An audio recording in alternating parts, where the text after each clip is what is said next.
Hi friends, welcome to my channel. అందరూ ఎలా ఉన్నారు? నేనైతే చాలా బాగున్నాను అండి.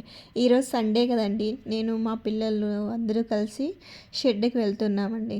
షెడ్ అంటే మాకు పౌల్ట్రీ ఫార్మ్స్ ఉన్నాయి. మా ఆయన మెయింటైన్ చేస్తూ ఉంటాడు. సో ఈరోజైతే అక్కడికి వెళ్ళి అక్కడే వంట చేసుకొని చిల్ అవ్వాలనుకుంటున్నామండి. సో ఇదే అండి మా షెడ్కు వెళ్ళే దారి. చూసారా అండి, చుట్టూ చెట్లు బాగా గ్రీనరీ బాగుంది కదండి. అక్కడ చేసుకోవడానికి నేను అన్నీ ప్రిపేర్ చేసుకున్నాను. సో అక్కడే కోళ్ళు ఉన్నాయి కదా, అక్కడే కట్ చేసుకొని క్లీన్ చేసి కబాబ్ చేయాలని చెప్పేసి అన్ని మసాలాలన్నీ తీసుకొని ప్రిపేర్ అయ్యాను. మా పిల్లలైతే ఫుల్ ఎంజాయ్ చేయాలని చెప్పేసి ఆడుకోవడానికి బ్యాట్ బాల్ అన్నీ తీసుకొని ప్రిపేర్ అయిపోయి రెడీగా ఉన్నారండి. వాళ్ళైతే ఫుల్ ఎక్సైటెడ్గా ఉన్నారనమాట. చాలా రోజుల తర్వాత ఫామ్ దగ్గర పిలుచుకొని వస్తున్నాం. ఇంటి దగ్గర అయితే ఆడుకుంటారు, కానీ ఇలా బయటికి వెళ్ళడం వాళ్ళకి చాలా ఎక్సైటింగ్గా ఉంటుంది కదా. సో అలాగే మాతో పాటు మా కయాన్ని కూడా తీసుకొని వచ్చామండి. అది బ్యాక్ సీట్లో కూర్చొని బాగా చల్లగా వస్తుంటే బాగా ఎంజాయ్ చేస్తుంది. సో వచ్చేసామండి ఫామ్ దగ్గరికి. అదిగో అక్కడ కనిపిస్తుంది కదండి, అదే మా ఫాము. ఈ పక్కన రైట్ సైడ్ చిన్న 2 రూమ్స్ ఉన్నాయి కదా, అక్కడ మా లేబర్ ఉంటారండి. అక్కడే చూసుకుంటూ అక్కడే ఉండిపోతారు వాళ్ళు. సో ఇదేనండి మా ఫామ్. ఇక్కడ చూసాడు ఎన్ని అల్లనేరేడు చెట్లు, సపోటా చెట్లు చాలా ఉన్నాయండి.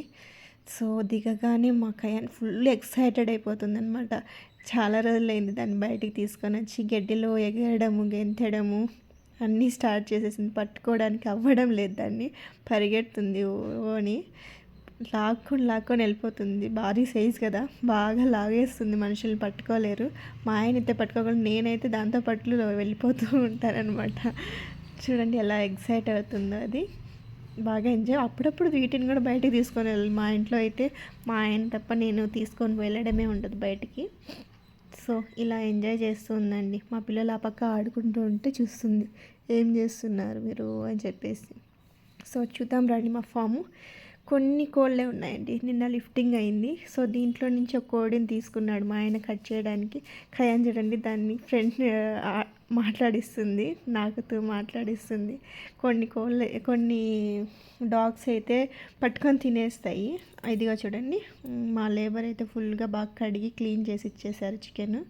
దాన్ని మళ్ళీ నేను బాగా ఉప్పు పసుపు వేసి క్లీన్ చేసి నేను తెచ్చుకున్న మసాలాలన్నీ పట్టించేసానండి కబాబ్ చేయడానికి.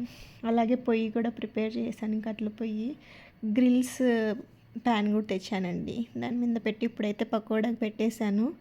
నార్మల్గా మనం ఇంట్లో గ్యాస్ మీద చేసుకొని పకోడా కబాబ్ కంటే ఇలా పొయ్యి మీద కట్ల పొయ్యి మీద చేయడం వల్ల దానికి స్మోకీ ఫ్లేవర్ తగులుతుంది కదండి, టేస్ట్ బాగా వస్తుంది. సో ఇప్పుడైతే చూద్దాం ఎలా వస్తుందో టేస్ట్. బాగా మంట తగులుతుంది, అందుకని కెమెరా కొంచెం దూరంగా పెట్టాను. కెమెరాకి ఏమవుతుందో ఏమో అని చెప్పేసి. పొగ కూడా బాగా వస్తుందండి, కంట్లో నీళ్ళు కారిపోతున్నాయి దాని దగ్గర కూర్చొని చేస్తుంటే. మా పిల్లలు మా ఆయన అక్కడ క్రికెట్ ఆడుకుంటున్నారు కొంచెం దూరంగా వెళ్ళి. కయాన కూడా వాళ్ళతో పాటు బాగా గెంతులేస్తూ ఉంది. వెదర్ చూస్తుంటే వర్షం పడేలాగే ఉందండి. ఇది అయ్యే లోపల పడుతుందో లేకపోతే మధ్యలో పడిపోతుందో వర్షం అని భయం వేస్తుంది. చూద్దాం. గాలి చూడండి ఎలా వస్తుందో, ఆ పక్కకి ఈ పక్కకి మంటలు తిరుగుతూనే ఉన్నాయి. పకోడా అయిపోతే సో బాగా తినేసి చిల్ అయ్యి కాసేపు రెస్ట్ తీసుకొని వెళ్ళాలనుకుంటున్నాము. చూడాలి, వర్షం పడకుండా ఉంటే బెటర్, లేకుంటే వేసుకున్న ప్లాన్ అంతా వేస్ట్ అయిపోతుందండి. ఏం చేద్దాం. సో కాలుస్తున్నానండి, ఆ పక్క ఈ పక్క తిప్పి ఆయిల్ కూడా దాని మీద వేస్తూ కాలుస్తున్నాను. మా పాపకి ఇలా పకోడీ చేస్తే ఇష్టం అండి, కర్రీస్ అవన్నీ ఇష్టపడదనమాట. చూసారు ఇంతకుముందు తను ఇక్కడ తిరుగుతూ దొండకాయ ఎక్కడ తీసుకొని వచ్చింది చూపిస్తుంది, అది కెమెరాకి తీసుకొని వచ్చి. పడిపోయింది. ఎలాగో పెట్టేసాను. చేయికి అయితే బాగా శాఖం తగులుతుందండి, హీట్ బాగా తగులుతుంది. ఎలా పెట్టాలన్నా కష్టంగా ఉంది. మా పాప వచ్చింది నాకు హెల్ప్ చేయడానికి. దూరంగా పోయే తల్లి. సో లాస్ట్కి అయితే కొంతవరకు కాల్చానండి. వర్షం స్టార్ట్ అయిపోయేలాగుంది. సో వర్షం పడిపోయిందండి. అన్నీ ప్యాకప్ చేసేసాము. ప్యాకప్ చేసి కార్‌లో కూర్చొనేసాము. సో అయిపోతుంది అన్న స్టేజ్‌లో వర్షం పడిపోయిందండి. ఇంకేం చేద్దాం? ఏం చేయలేం. ఇంగా అక్కడ ఉండి కూడా వేస్ట్, వర్షం బాగా పడుతుంది. బయలుదేరిపోయామండి. ఇంటికి రిటర్న్ అయిపోయాం. పిల్లలు తడిచిపోతున్నారు. కయాన్ కూడా తడిచిపోతుంది అని చెప్పేసి. ఈరోజైతే ఎంజాయ్ చేయలేకపోయామండి. చికెన్ తిని అక్కడే కాసేపు ఆడుకొని వద్దాం అనుకున్నాము. సో కుదరలేదు.